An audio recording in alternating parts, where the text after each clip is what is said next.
ഈ മിഠായി തെരുവും ഈ മാനാഞ്ചിറ എന്ന് പറയുന്ന ഈ സ്ഥലം എപ്പോഴും എൻ്റെ ജീവിതത്തിൽ നല്ല നല്ല അനുഭവങ്ങൾ ഉണ്ടായിരിക്കുന്ന സ്ഥലമാണ്. ഏറ്റവും ഞാൻ മനസ്സിൽ ഓർമ്മിക്കുന്നത് ശ്രീ എസ് കെ പൊറ്റക്കാടിൻ്റെ പ്രതിമ നിൽക്കുന്ന ആ സ്ഥലത്ത് വർഷങ്ങൾക്ക് മുമ്പ് അച്ഛൻ്റെ ആ ബന്ധത്തിലൂടെയുള്ള ഉണ്ടായ ബന്ധം, അതായത് എസ് കെ പൊറ്റക്കാടും ഞാനും എത്രയോ ദിവസങ്ങൾ ഈ എസ് എം സ്ട്രീറ്റിലൂടെ നടന്നു പോയിട്ടുണ്ട്. അദ്ദേഹം എൻ്റെ ചുമലിൽ കൈവച്ചുകൊണ്ട് എപ്പോഴും ഒരു കറുത്ത ചെറിയൊരു ബാഗും കുടയും എന്നും അദ്ദേഹത്തിൻ്റെ കയ്യിലുണ്ടാവുമായിരുന്നു. അങ്ങനെ ഈ ജീവിതത്തിനെക്കുറിച്ചും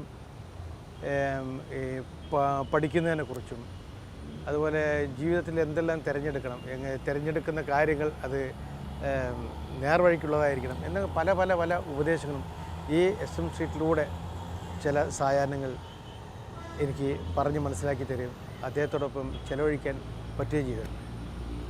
അത് ഞാനും എൻ്റെ ഈ കലാപരമായിട്ട് ബന്ധപ്പെട്ടിരിക്കുന്ന കുറേ സുഹൃത്തുക്കളും പല സിനിമാ കഥകളെക്കുറിച്ചും ചിന്തിച്ചതും ഈ മൈതാനത്ത് വെച്ചായിരുന്നു.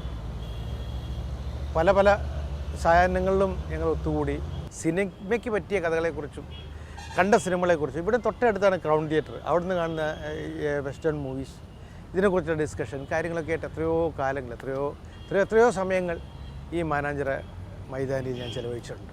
ആ ഒരു കോർണറിനോടുള്ള എൻ്റെ ഒരു ഇഷ്ടം കൊണ്ടായിരിക്കാം ഞാൻ എപ്പോഴും എൻ്റെ സിനിമയുടെ ഡിസ്കഷൻ ബാലേട്ടനായാലും ഇപ്പോൾ വേഷമായാലും ഇനി ഞാനും ടി ആർ റസാഖും ചെയ്യാൻ പോകുന്ന മമ്മൂക്കയുടെ കണ്ടക്ടർ എന്ന് പറഞ്ഞ സിനിമയുടെ ഡിസ്കഷൻ വരെ ഇപ്പോഴവിടെ ആ മലബാർ മാൻഷൻ മുറിയിൽ വെച്ചാണ് ഞങ്ങളുടെ എല്ലാ ചർച്ചകളും നടക്കുന്നത്. 104-ാം റൂമിൽ വെച്ച് നോക്കുമ്പോൾ എന്നും എസ് കെ പൊറ്റക്കാടിനെയാണ്. ഞങ്ങൾ റസാഖ് പലപ്പോഴും തമാശയായിട്ട് പറയും, നമുക്ക് ആശയം വല്ലാതെ ക്ഷാമം വരുമ്പോൾ ഞാൻ ഇടയ്ക്കിടയ്ക്ക് നോക്കി ജനലിലൂടെ നോക്കുന്നത് എസ് കെ പൊറ്റക്കാടിനെയാണ്. അപ്പോൾ ഇവിടുന്ന് ഒരു ഊർജ്ജം കിട്ടുന്നു. സത്യമാണ്. മുട്ടായിത്തെരുവിനെ എപ്പോഴും നോക്കി കാണുന്ന, രാവും പകലും എന്നില്ലാതെ നോക്കി കണ്ടുകൊണ്ടിരിക്കുന്ന ആ മഹാത്മാവിനെ എപ്പോഴും ഞങ്ങൾ സ്മരിച്ചുകൊണ്ടാണ് അവിടെ ഞങ്ങൾ എപ്പോഴും ഡിസ്കഷൻ നടത്തുന്നത്. എൻ്റെ ജീവിതത്തിൽ എൻ്റെ ഇഷ്ടത്തിനനുസരിച്ച് എൻ്റെ ടേസ്റ്റ് മനസ്സിലാക്കി, സിനിമയാണ് എൻ്റെ ലക്ഷ്യമെന്ന് മനസ്സിലാക്കി എന്നെ ഇതിലേക്ക് ഏറ്റവും കൂടുതൽ പ്രോത്സാഹിപ്പിച്ച എൻ്റെ ജീവിതത്തിൽ എൻ്റെ അമ്മയും എൻ്റെ അച്ഛനും. മലയാളത്തിൽ പ്രശസ്തനായ എഴുത്തുകാരനായിരുന്നു. പിന്നെ മറ്റുള്ളവരെ പോലെ ആ കാലത്ത് മുന്നിലേക്ക് ഓടി വന്ന് കയറാതെ ഒതുങ്ങിപ്പോയൊരു മനുഷ്യൻ. പിന്നെ എൻ്റെ അമ്മ എന്നും അച്ഛൻ്റെ ഇഷ്ടത്തിനും അച്ഛൻ്റെ കാര്യങ്ങൾ മാത്രം നോക്കി നടന്ന, ഞങ്ങളെ കാര്യങ്ങളും നോക്കി നടന്ന അമ്മ.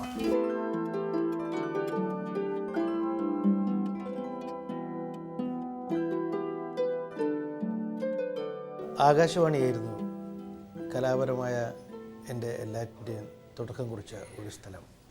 അവിടെ നാടക സെക്ഷനിലായിരുന്നു എൻ്റെ അച്ഛൻ ജോലി ചെയ്തിരുന്നത്.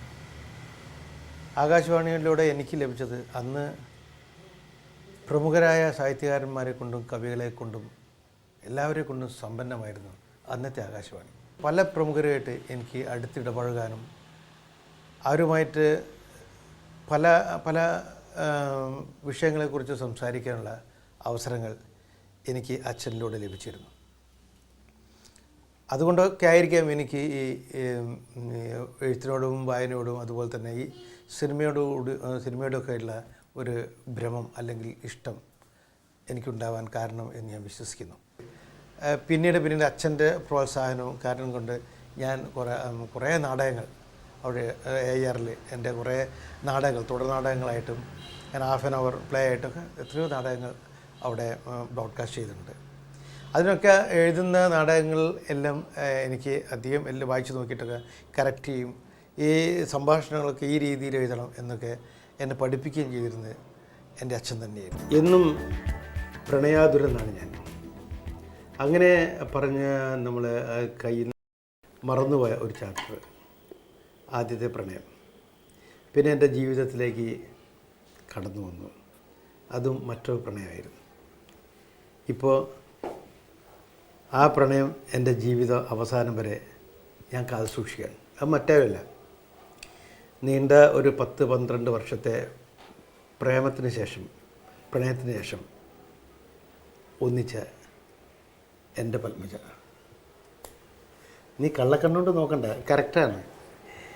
പിന്നെ ഇപ്പം എനിക്ക് 2 പ്രണയമുള്ളൂ. ഒന്ന് നീയും പിന്നെ മറ്റൊരു സിനിമയും. ഈ 2 പ്രണയം മാത്രമാണ് എൻ്റെ മനസ്സിലുള്ളത്. പിന്നെ ആ പ്രണയത്തിൻ്റെ ഫലമാണ് ഈ ഇരിക്കുന്ന 2 ആൾക്കാർ. എൻ്റെ വർഷ, വരുൺ. വരുൺ ഇപ്പോൾ 11th സ്റ്റാൻഡേർഡിലാണ്, വർഷ 6th. പിന്നെ വർഷ വേഷം എന്ന് പറഞ്ഞ സിനിമയിൽ മമ്മൂട്ടിയുടെ മകളായിട്ട് അഭിനയിച്ചിട്ടുണ്ട്. അവൾക്കിപ്പോൾ നല്ല ഫാൻസൊക്കെ ഉണ്ട് അല്ലേ.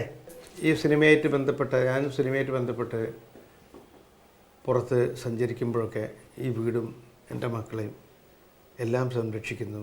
എൻ്റെ തളർച്ചയിലും എൻ്റെ സിനിമാ ജീവിതത്തിൽ എൻ്റെ തകർച്ചയിലും എല്ലാം എൻ്റെ ഒരു ആത്മധൈര്യം, എൻ്റെ ശക്തിയായിട്ടൊന്നും എൻ്റെ കൂടെ നിന്നത് പത്മജ മാത്രമാണ്.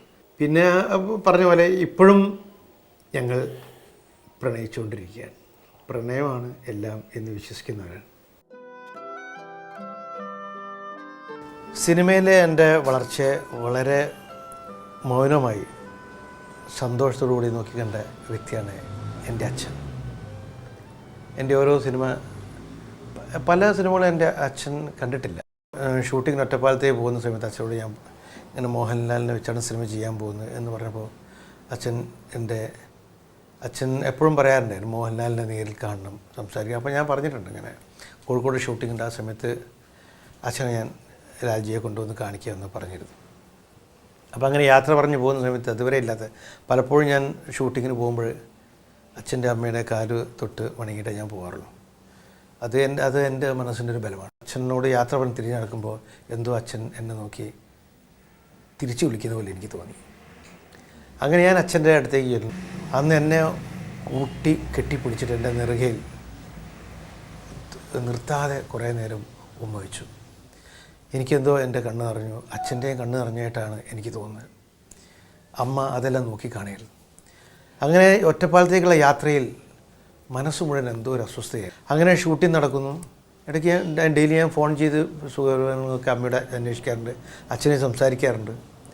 അങ്ങനെ ഇതിലെ ഏറ്റവും പ്രധാനപ്പെട്ട ഒരു സീനായ വേണുവേട്ടൻ, അച്ഛനും മകനും മോഹൻലാലും വേണുവേട്ടനും അച്ഛൻ്റെ ജീവിതത്തിലെ പറ്റിപ്പോയൊരു തെറ്റിൻ്റെ രഹസ്യം ഉള്ളു തുറന്ന് മകനോട് പറയുന്നത് എനിക്ക് വിശ്വസിക്കാൻ കഴിയും. ഞാൻ വീണ്ടും ചോദിച്ചു എന്താണ്. പറഞ്ഞ അച്ഛൻ ഉച്ചയ്ക്ക് മരിച്ചു. ആ സമയത്ത് ഈ 12 മണി 1 മണി എന്ന് പറയുന്ന സമയമൊക്കെ സത്യത്തിൽ ഞാൻ അച്ഛൻ മരിച്ചു വീഴുന്ന സീന് റിഹേഴ്സൽ ചെയ്തുകൊണ്ടിരിക്കുകയായിരുന്നു. ആ സമയത്താണ് എൻ്റെ അച്ഛൻ മരണത്തോട് മല്ലടിക്കുകയായിരുന്നു ഇവിടെ എന്ന് എനിക്ക് മനസ്സിലാക്കാൻ കഴിഞ്ഞത്. പിന്നെ എനിക്കൊന്നും ഓർമ്മയില്ല. ഞാൻ 2-3 ദിവസം കൊണ്ട് കർമ്മങ്ങളൊക്കെ കഴിഞ്ഞ് തിരിച്ച് ലൊക്കേഷനിലേക്ക് പോവുകയായിരുന്നു. അതിനുശേഷം ഞാൻ പോയിട്ട് എനിക്ക് എന്താ എടുക്കേണ്ടതെന്ന് ഇങ്ങനെ ചെയ്യണം എന്ന്. അങ്ങനെയാണ് ഞാൻ ഇന്നലെ എൻ്റെ നെഞ്ചിലെന്നുള്ള ആ പാട്ടെടുക്കാൻ തീരുമാനിക്കുകയാണ്. അപ്പോഴൊക്കെ ആ സോങ് മുഴുവൻ ഞാനും എൻ്റെ അച്ഛനും ആയിട്ടുള്ള ബന്ധത്തിൻ്റെ, മനസ്സിൽ വന്ന ബന്ധത്തിൻ്റെ ചിത്രീകരണം മാത്രമേ